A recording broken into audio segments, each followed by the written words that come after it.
Alright, animation fanatics, grab your tickets and a hot snack, because it's time for Monkey at the Movies. Today's episode was requested by, and we'll be taking a look at Song of the Sea, a film about a wondrous world of Celtic whimsy and, whoops, wrong movie. There we go. A Song of the Sea is definitely what one would call an art house film, since it seems to be more driven by visuals than anything else. But there is a bit of plot in there.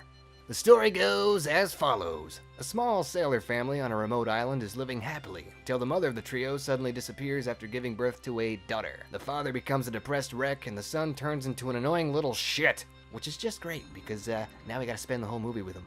Luckily, his little sister saves the film by being cute as hell and getting wrapped up in all sorts of paganistic hijinks that symbolize their real-world troubles. Yeah, that's pretty much the whole plot. Wow! Okay, so the story's kinda but the art and the themes are where this movie really shines, so let's start with the art.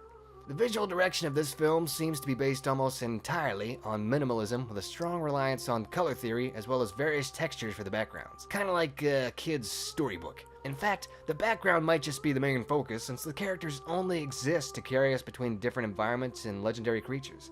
The color scheme of each background is monochromatic, meaning it's a whole lot of the same color with maybe a few punches of other colors here and there, and this is useful for when the story wants to show each character's arc, since they start by having them sit in the same color when they're stuck in their ways, but then force them into different color schemes once they stop seeing eye to eye, and ultimately they drag them into complementary color schemes once they change their ways of thinking.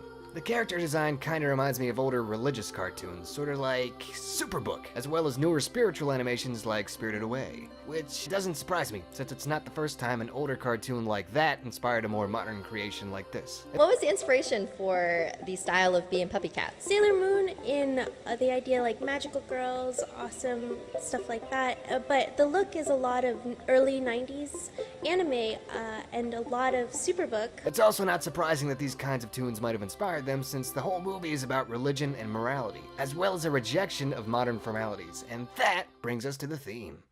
The entire Song of the Sea film can be described in one sentence. Suffering is life.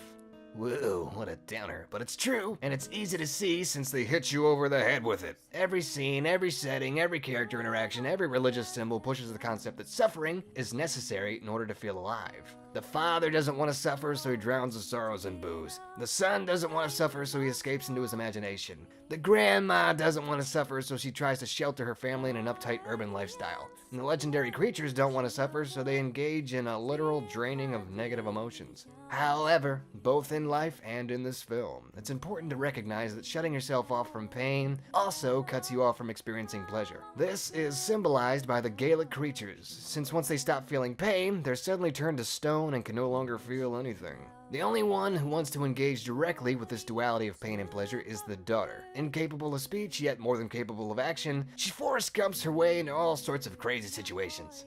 And through her various escapades, it becomes clear that this film is focused on embracing ancient wisdom and rejecting modern escapism, with the purpose of acknowledging what makes us hurt and dealing with that hurt directly instead of avoiding it. So many of us today choose to distract ourselves with futuristic creature comforts, simple tales of heroes beating villains, and choosing slacktivism over activism whenever there's a serious collective issue that needs addressing. Song of the Sea tells us what we really need can be found in traditional values, complicated tales of extraordinary tragedy, and finding meaning and value in the things that cause us pain, instead of trying to, unsuccessfully, shrug them off altogether. And that, I think, is what really makes this animation worth every brushstroke. So push off the port, cast a line, and reel this film in to watch it yourself, alright? This has been a Monkey at the Movies, and what is that?